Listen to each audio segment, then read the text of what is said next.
써내려가는 신학적인 관점이에요.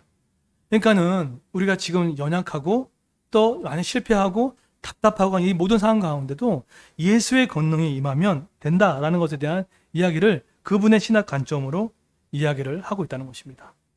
그런데 이 마가복음을 쭉 읽다 보면은 한 세네 가지의 단계를 거쳐서 마가복음이 진행돼요. 첫 번째는 예수의 가버나움 사역 가운데 예수님을 뭘로 칭송받냐면 놀라운 선지자로 칭송받습니다.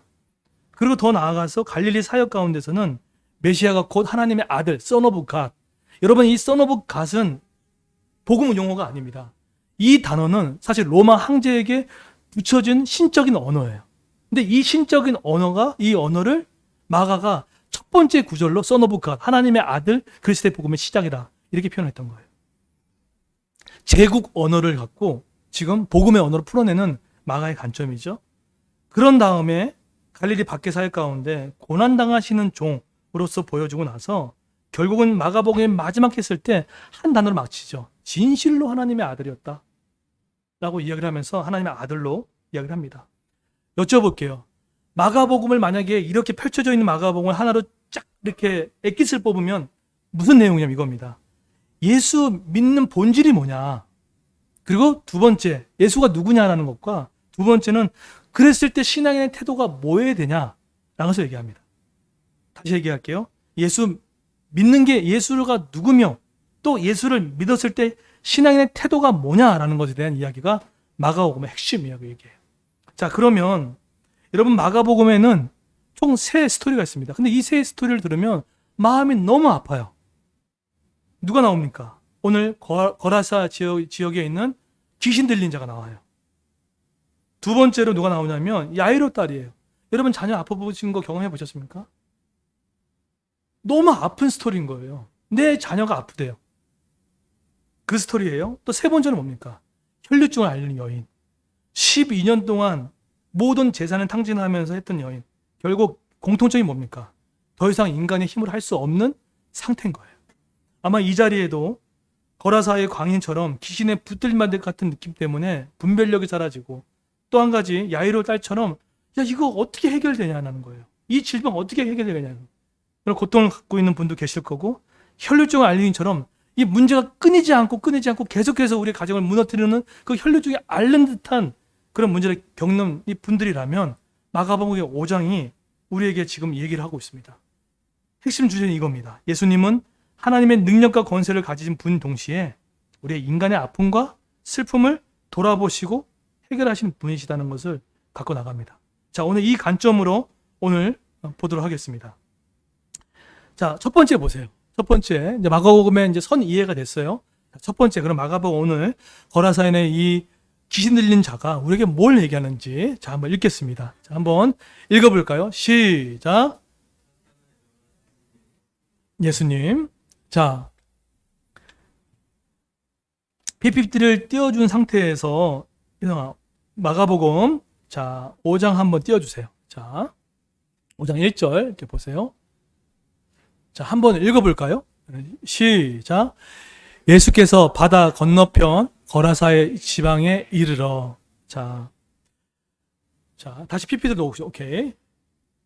5장 1절에 보시게 되면 여러분 잘 보세요. 흐름이 있는데 예수께서 바다 건너편 거라사인의 지방에 이르러. 자, 지난주 과거 스토리가 뭐였습니까? 예수와 제자들이 탄 배, 뭐라고 말씀드렸죠? 신약의 교회입니다. 교회에 이제 물이 들어왔죠. 그죠? 강풍 때문에 죽을 뻔하는 고비를 겪습니다. 그럼에도 불구하고 예수님께서 권능으로 잠잠케 한 다음에 이렇게 얘기했던 거예요. 바다 건너편에 이제 가자라고 했던 거죠. 근데 그 바다 건너편이 정확하게 어느 지역이냐면 거라사인이라고 합니다. 마태는 가다라라고 표현을 해요. 가다라라는 지역을 표현하는데,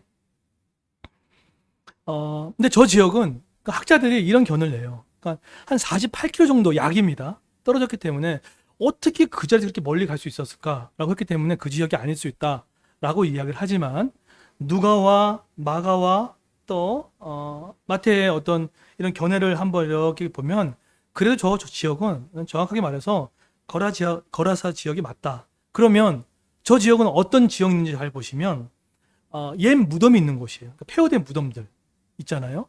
저희 사는 동네 덕정역에 가면 그쪽에 그 안쪽에 있어요.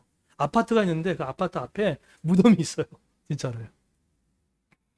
근데 저게 이 또 자연 동굴로 되어 있고 또 심지어는 이 석회암 언덕으로 되어진 곳이 있던 곳입니다. 근데 저 도시를 제국 용어로 사용했어요.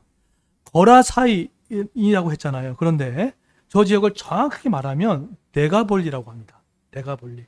데가란 뜻이 뭐냐면 도시란 뜻이에요. 그리고 분리는 폴리스의 어원이에요. 폴리스예요. 그러니까 저 지역이에요. 그런데 여러분 이 데가볼리 지역은 기획도시라고 볼 수 있어요. 여러분 성경의 기획도시가 어느 지역이었습니까? 가이사랴 빌립보죠. 기획도시입니다. 로마 황제의 어떤 신격화를 시키고 로마 황제의 어떤 신적 권위를 주기 위해서 세웠던 그 성이 바로 가이사랴 빌립보라는 거예요. 그런 것처럼 저 데가볼리 지역은 제국인데 로마인들이 왜 세웠냐면 당시의 유대인들이 가지고 있는 이 국수주의, 민족주의 있지 않습니까? 자기 걸 지키자는, 신앙을 지키자는 것을 희석시키기 위해서 헬라인들의 문화와 로마인들의 문화를 주입시키기 위해서 만든 10개의 지역을 이렇게 뭉쳐놓은 도시가 데가볼리 지역이에요. 그러니까 되게 어떻게 보면 치밀한 도시 전략이 들어간 지역이 데가볼리 지역인 거예요. 그러니까 쉽게 얘기하면은 그런 모든 신앙의 가치관을 무력화시키고 또 하나님의 대망 사상을 무력시킬 수 있는 그런 기획된 도시 데가볼리 지역입니다. 근데 그 지역에 교회 예수를 태운 배가 갑니다.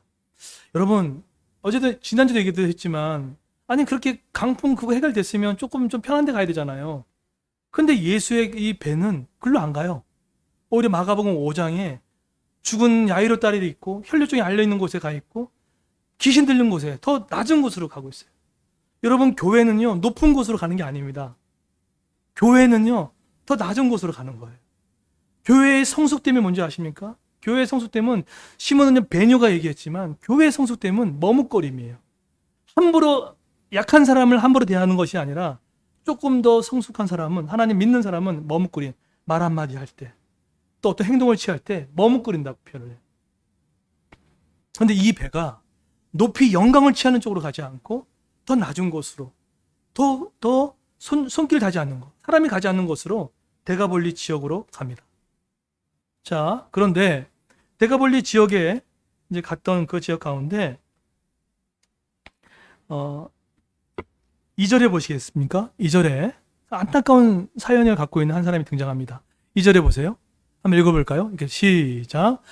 배에서 나오심에 곧 더러운 귀신 들린 사람이 무덤 사이에서 나와 예수를 만나니라. 자, 배에서 이제 나왔어요. 이제 배에서 나와서 아마 이 호수 근처는 아닌 모양이에요. 날이 조금 저문, 어둑어둑한 그 시점인데, 여러분이 여기에 누가 나왔다고 합니까? 예, 더러운 귀신. 오늘 전반부를 잘 들으십시오. 오늘 귀신의 세력이 어떤지를 명확하게 드러낼게요. 그래야 내가 시험 들고 있는지 안 들고 있는지 알 수가 있는데 더러운 귀신이 누구한테 온 거예요? 교회. 그러니까 바로 예수와 제자들 탄 배에 어떻게 했다는 겁니까? 무덤서에 나왔다는 거예요. 근데 여기서 2절에 보세요. 저 더러운 귀신. 여러분 귀신은 헬라어로 푸뉴마를 사용합니다. 성령도 푸뉴마라는 단어를 사용해요. 숨결, 호흡이란 뜻이에요. 그런데 그 앞에 뭐가 붙어 있습니까? 더럽다라고 붙어 있어요. 더럽다는 거예요.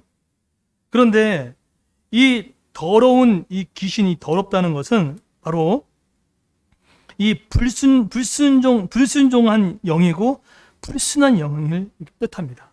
자, 그런데 이 불순한 영, 이 더러운 귀신은 우리 선한 사람들, 하나님 믿는 사람을 세 가지로 괴롭힙니다. 첫 번째는 선한 의지를 결여시킵니다.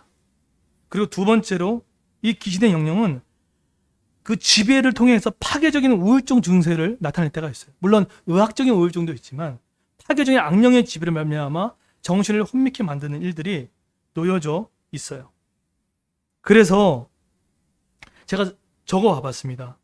두 가지 더 있는데 한 가지 첫 번째는 이 귀신의 세력은 우리의 성품을 통제하고 육체의 고통을 주며 정신적인 무질서를 갖다 주면 아마 하나님의 말씀을 명확히 못 듣게 만들고 분별 없게 만드는 일들을 해 나간다는 거예요. 그래서 이 귀신의 세력 같은 경우는 끝이 정해져 있죠. 귀신의 마지막 끝은 어디입니까? 무저갱입니다. 바트로레스라고 하죠.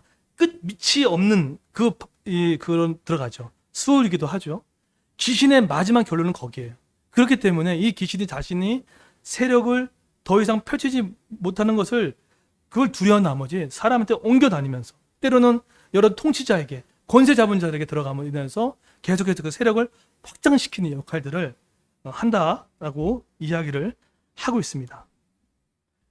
그래서 오늘 3절에 보시게 되면 2절에 보시게 되면 이 더러운 뭐라고 하죠? 귀신 들려 있다는 거예요.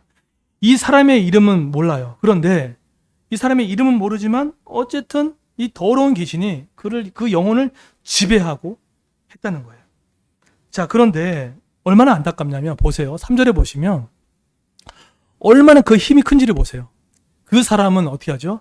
무덤 사이에 거처하는데 이제는 아무도 뭐죠? 그를 쇠사슬로도 맬 수 없게 되었다는 거예요.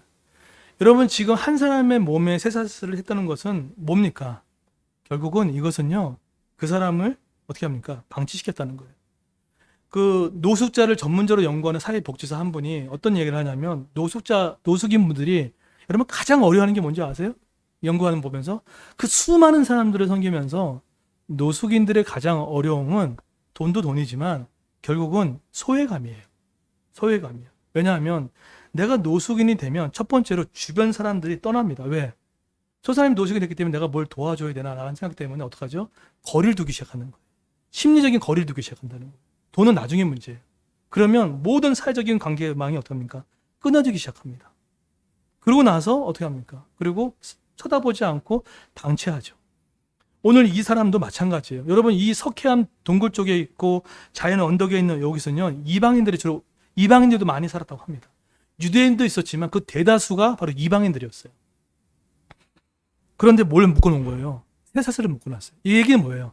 도움을 주지 않겠다는 거예요. 도움을 주지 않겠다는 거예요. 그냥 버려버린 거예요. 방치해버렸다는 거예요. 신경 쓰지 않겠다는 거예요. 쟤 상관없어. 쟤쯤이야. 쟤 뭐 버리는 상관없잖아. 우리 공동체, 저 사람 뭐 안 나와도 뭐, 나만 뭐 하면 되지. 그런 거예요. 그런데, 이렇게 4절에 보세요. 아무도 그를 쇠사슬에 맬 수 없게 되었다라고 하는 것은 그걸 끊어버릴 정도로 뭐가 있다는 거예요. 힘이 강력했다는 거예요. 사단의 권세가 그렇죠. 그리고 4절 보세요. 뭐라고 합니까? 4절에. 성경은 헬라어 3개의 부정어를 사용하면서 썼던 단어가 있어요. 그 중에 계속 동일한 단어를 하나 사용하는데 4절 한번 읽어볼까요? 읽겠습니다. 시작. 이는 여러 번 고랑과 쇠사슬에 매었어도 쇠사슬을 끊고 고랑을 깨뜨렸습니다. 그리하여 아무도 그를 제어할 힘이 없는지라.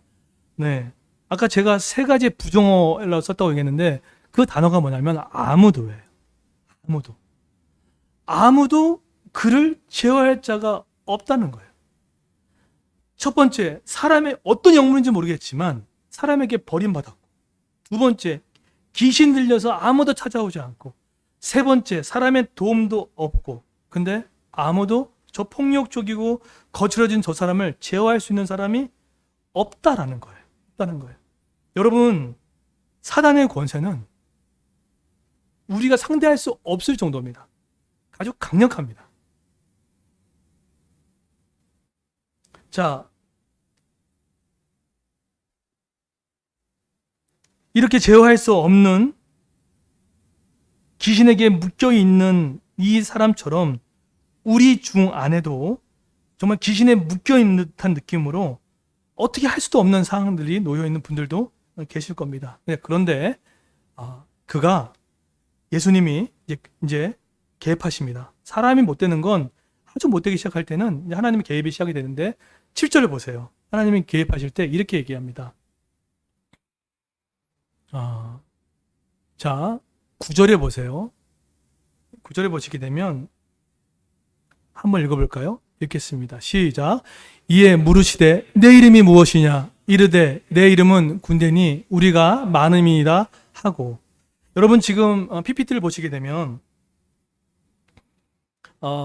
PPT 한번 띄워주십시오. 성아. PPT 보시게 되면 네, 고대 전쟁사에 의하면 그 싸움이 일어날 때 그 싸움을 거는 입장에서 먼저 하는 게 첫 번째 하나 있습니다. 그게 뭐냐면 적군의 장수의 이름을 물어봐요. 네, 물어봐서 그 이름을 물어본다는 것은, 이름을 안다는 것은 준비하겠다는 것입니다. 지금 예수님께서 지금 이름을 물어봐요. 싸움을 거시는 거죠. 정체를 알고자 했더니 이름을 묻더니 이름을 뭐라고 합니까? 이름이 군대라고 얘기해요. 근데 군대라고 얘기하고 나서 이렇게 잘 들어보세요. 내 이름이 군대니 우리가 많음이라. 단수와 복수를 같이 사용하고 있어요. 내 이름이 군대니 단수를 사용하는데 우리가 많음이라 복수를 사용하고 있어요.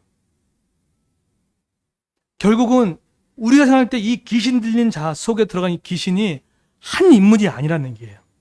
결국은 이 안에 들어갔던 것은 이것은 대표성을 갖고 우두머리가 얘기하고 있는 거고, 이 안에는 많은 이 귀신의 이 세력들이 그를 뭐 한다는 거예요. 꽉 붙잡고 있다는 거예요. 그래서 여기서 말하는 군대라는 뜻은 뭡니까? 레기온이에요. 여러분 이 마가복음에 쓰고 있는 데가볼리 딱 잘 보세요. 마가복음에 쓰고 있는 데가볼리, 군대 이 단어가 왜 제국 용어인데, 이 제국 용어로 말미암아 그 시대의 가치관과 시대상을 알 수가 있는데, 저 썼던 군대라는 이름의 뜻은 레기온이라고 하는데 로마 군사 용어입니다. 근데 저 군사 용어는 뭐냐면 걸어다니는 보병 있지 않습니까? 6,000명 가까이 되고요. 그 다음에 말을 타는 기병들이 있습니다. 기병들 120명이에요. 그러니까 한마디로 저것은 일개 군단을 나타낼 때 쓰는 단어가 레기온이라는 단어예요. 그러면 지금 이 귀신 들린 자 안에 지금 누가 들어갔다는 거예요? 결국 이 한 일개 군단이 들어갈 정도로 이 사람은 어떻게 했다는 거예요? 꽉 붙잡고 있다는 거예요. 네. 그러니까 지금 이 사람의 이 상태가 엄청난 겁니다. 절대로 귀신의 세력을 얕보면 안 됩니다. 사단의 세력을 절대로 얕보면 안 돼요.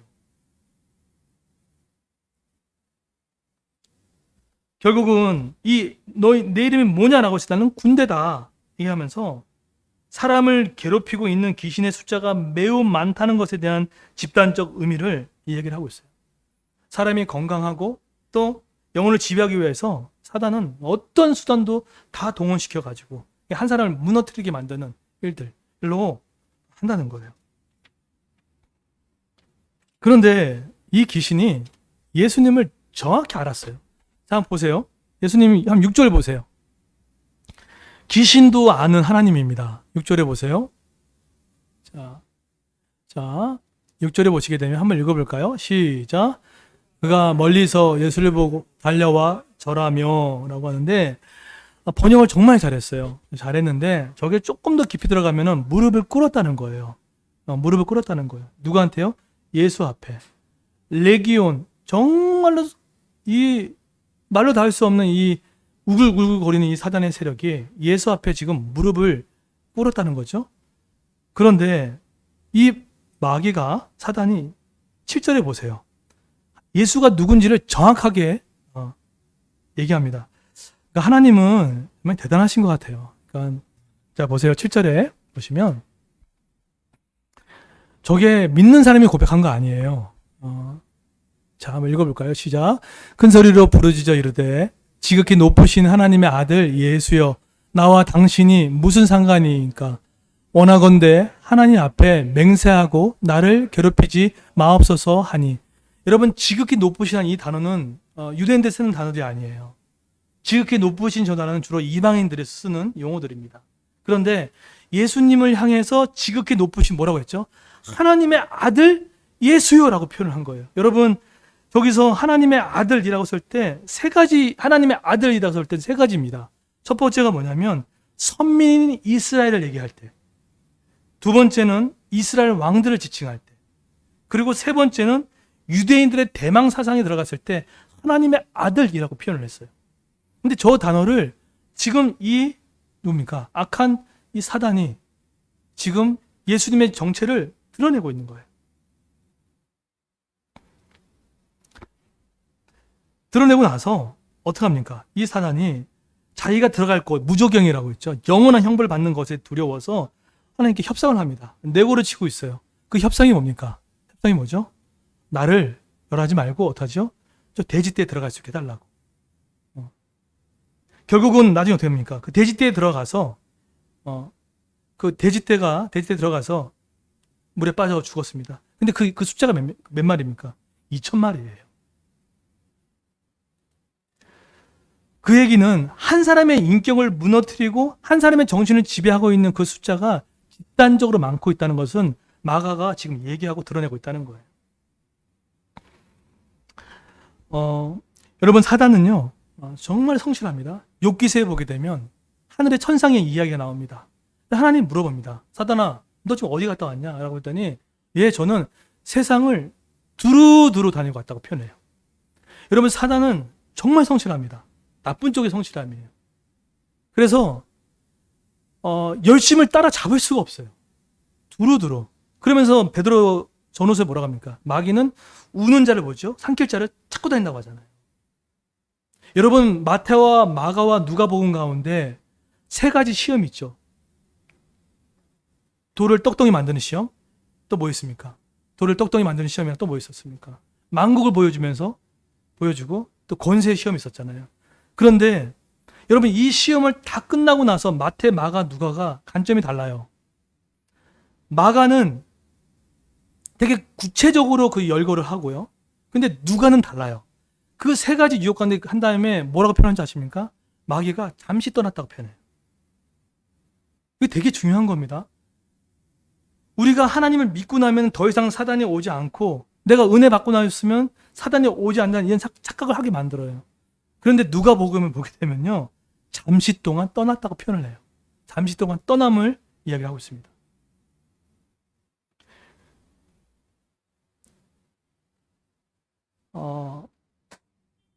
사단이 아주 성실합니다. 아주 성실합니다. 그리고 사단은 멀리 가지 않아요.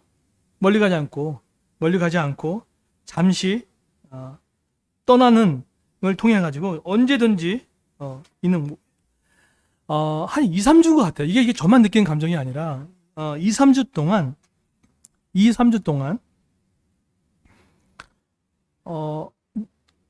세 가지가 힘들었어요.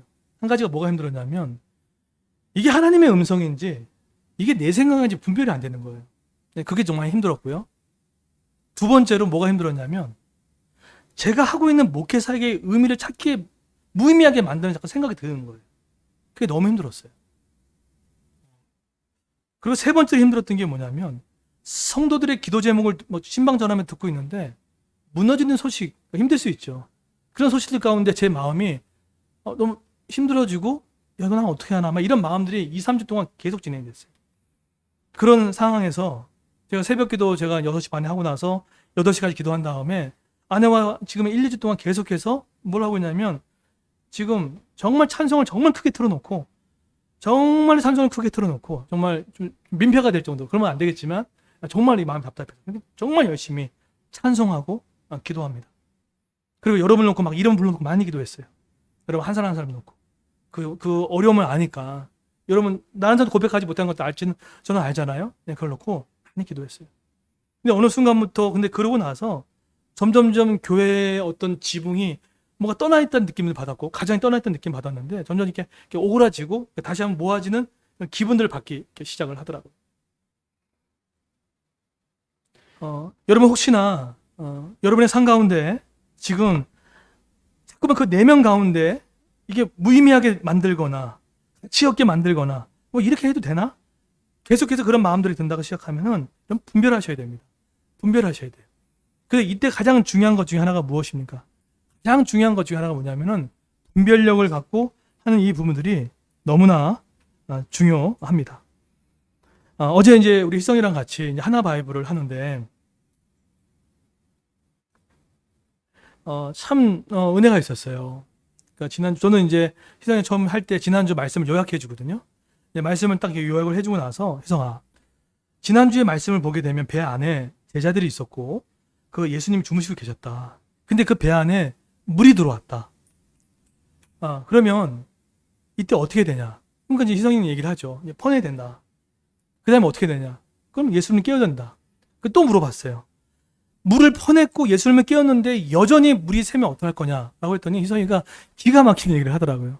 제가 저번에 읽었던 책이 하나 있거든요. 근데 그 책에 나온 내용인데 물이 들어오고 예수님이 깨워도 뭔가 일이 안 풀리는 똑같은 상황 가운데 어떻게 할 거냐 했더니 희성이 하는 말이 자기가 읽었던 책 가운데 그런 내용이 있었다는 거예요. 그럴 때는 하나님의 큰 그림이 있다는 것을 자기가 알게 됐다는 거예요. 물을 퍼내고 있었고 예수님을 깨웠지만 안 됐을 때는 하나님의 큰 그림이 있다는 것에 대한 부분이 있다는 것을 알게 됐다는 거예요. 근데 거기에 제가 한 발짝 더 나가서 얘기했어요. 여러분, 배 안에 제자도 있고 예수님도 깨어도 있는데 여전히 똑같이 풍랑이는 파도가 있고 넘어지는 부분 가운데 하나님의 큰 그림도 있지만 또 한 가지는 중요한 것 중 하나가 뭐냐면 팀 켈러가 얘기했던 것처럼 내 안에 파괴적인 우상을 하나님이 해결하기 위해서 그걸 해결 안 할 때가 있다는 얘기예요. 내 안에 사단이 아나니와 삽비라처럼 아갈의 범죄처럼 공동체를 깨트리고 내 마음을 깨트리고 놔두면 우리를 망가뜨릴 수 있는 파괴적인 우상, 그 우상을 하나님이 깨트리기 위해서 멈춰버린 듯한 일들을 만들어야 할 때가 있다는 거예요. 그래서 팀켈러가 거짓 신들의 세상에 얘기합니다. 하나님은 때로는 나를 아무 일도 없게 만들고 침묵 가운데 있을 때 하나님은 나를 죽일 것 같은 느낌이 있지만 그렇지 않고 하나님은 내 속에 있는 파괴적인 우상, 그것을 하나님이 드러내기 위해서 할 때가 있다라고 이야기를 합니다. 여러분, 마귀가 강명한 천사입니다. 사탄이 의의 일꾼으로 모습으로도 올 수가 있습니다. 일 수가 있어요. 근데 그것이 사단의 모습도 있지만 사단이 붙잡고 있는 통치자들, 권세자들, 이 세상의 가치들, 이들을 통해서 할 수 있다는 것을 꼭 기억하시기를 바랍니다. 두 번째 보실까요? 두 번째. 자, 결국은 사단을 멸하신 다음에 두 번째 어떤 모습이 오늘 마가복음 5장 우리한테 주신 교훈인지 두 번째 한번 읽어볼까요? 시작. 흘려 보내는 삶을 명하신 예수님. 여러분 15절에 보시게 되면 예수께서 이제 고침받고 나서 그 귀신 들린 자가 정신이 온전해서 앉아 있었다라고 이렇게 얘기합니다. 성경에서 온전히 앉아 있다는 것은 네 가지가 포함이 돼요. 한 가지는 하나님의 관계가 풀리게 됐고, 두 번째는 이웃의 관계가 되어지고, 또 신체적으로 건강해진 상태를 온전해졌다라고 이렇게 표현을 하고 있어요. 근데 칼빈이 뭐라고 얘기했냐면 이 본문을 해석을 하면서 이렇게 얘기합니다. 사단은 하나님의 아들이 우리를 구원하시기까지 우리들을 자기의 노예로 삼는다라고 이야기를 합니다. 근데 결국은 자기 노예를 살았던 일을 예수께서 이를 고치시고 온전케 만들었습니다. 그런데 여기서 아까 말했던 사단의 개인적으로 오는 거 있지만은 통치자들의 모습이 있다는 것을 알 수 있는 그 집단적으로 마을 가운데 사단의 시험에 들어간 걸 알려드리는 말씀이 있습니다. 16절, 17절 보세요. 집단적 가치관이 얼마나 무서운지를 잘 보여주는 내용입니다. 자, 16절 보세요. 제가 읽을게요. 이에 귀신 들렸던 자가 당한 것과 대지의 일을 본 자들이 그들에게 알림해 17절 보세요. 17절. 네. 그들이 예수께 그 지방에서 뭐 한다고 했죠? 떠나시기를 뭐 하죠? 간구했다는 거예요. 저 누가 간구한 겁니까? 누가 간구한 거죠? 마을 사람들이에요. 한 사람이 옛 무덤에서 인권이 유린된 채 쇠사슬에 묶여서 어렵고 공고한 가운데 예수님이 탄 배가 교회가 가서 그 영혼을 고쳤는데, 그러면 저 영혼이 돌아왔고 회복되고 했으면 공동체적으로 기뻐하고 하나님의 능력을 찬미하고 정말 하나님 하셨군요. 정말 위대하시군요. 라는 것에 대한 감사와 기적과 전혀 없어요. 뭐죠? 저들이 예수님을 떠나기를 원해요. 왜죠? 돼지 2,000마리가 죽었습니까? 안 죽었습니까? 몰살당했어요. 무슨 얘기죠? 재산적인 피해가 온 거예요. 만약에 예수님이 이 마을에 계속 남고 있었으면 저런 일들이 계속 일어날 수 있잖아요. 그러다 보니까 어떡한 거예요? 예수님 제자의 무리들이 있으면 자기네 경제적인 손실과 재산상의 손실이 올 거라는 생각 계산 때문에 한 사람이 돌아오고 한 사람이 병을 치유되는 건 전혀 관심 없이 뭐라고 하죠? 예수님을 뭐죠? 떠나겠다는 거예요. 한 학자는 얘기합니다. 이것은 하나님의 복음을 거부하겠다는 거예요. 그런데 이때 한 예수님이 떠나는 게 간단합니까? 떠나버려요. 근데 이것은 한 신학자 얘기합니다. 하나님의 또 하나의 심판이라는 거예요. 결국은 이들의 지금 가치관이 뭡니까? 이들의 머릿속에 있는 게 뭐예요? 한 사람이 아니에요. 여러분 그 강남에 가면 그 어디죠? 어느 삼성병원인가요? 거기 가면은 미랄교회가 있습니다. 장애인 교회란 말이에요. 처음 시작할 때. 근데 그 교회 들어올 때 여러분 강남 아파트값 장난 아니잖아요. 뭐 20억, 30억인데. 근데 그 미랄 교회가 장애인을 위해서 들어왔을 때 집단적인 피켓 들고 난리 났습니다. 어디 이런 혐오 시설이 들어오냐고. 피켓 들고 난리 났어요. 이유가 뭘까요? 이유는 분명합니다. 그들이 장애가 있고 그들이 어려움에 관심이 없어요. 결론은 한 가지입니다. 뭐죠? 아파트값 떨어진다는 거예요. 그래서 그때 제가 듣기로 엄마들이 무릎 꿇고 울었다는 기억들이 있어요. 이게 뭡니까? 가치관이에요. 가치관이에요. 데가볼리 얘기했죠. 도시라는 속에서 도시, 또 그 안에 도시 안에 헬라인들과 로마인들 집단적인 지성들을 넣어버려서 가치관, 만몬을 넣어서 그게 뭡니까? 만몬이 뭡니까? 돈이면 되는 거거든요. 돈이면 되는 거거든요. 그 사람이 온전하게 살고 그 사람이 온전히 회복되는 거 전혀 관심이 없어요. 여러분 교회도 마찬가지입니다. 교회는요. 낮은 곳으로 한 사람이 돌아온 것이 기뻐할 줄 아는 그런 것이 돼야 됩니다. 근데 만약에 우리가 그런 것이 없다 그러면 이 세상의 가치관에 따르고 있다가 다를 바 없어요. 목회자가 타락하기 쉬운 방법 딱 한 가지입니다. 한 영혼에 대한 관심이 없으면 끝난 거예요. 그런데 복음을 들었던 그가 제대로 표현합니다. 뭐라 하죠?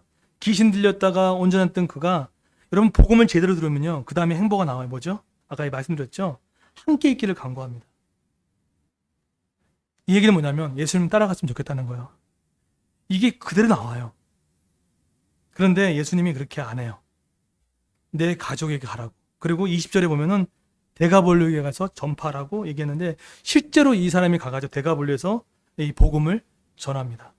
그레이스 교회가 8년 전에 여기 대학로에 개척했을 때 담임 목사님이 마가복음 설교를 할 때 그때 한 말씀을 다시 듣게 됐어요. 그레이스 교회가 왜 일로 보냈냐. 그 젊음과 예술의 도시 안에 죽어가는 귀신에 묶여있는 자를 하기 위해서 보냈다라는 그 이야기를 제가 듣게 됐어요.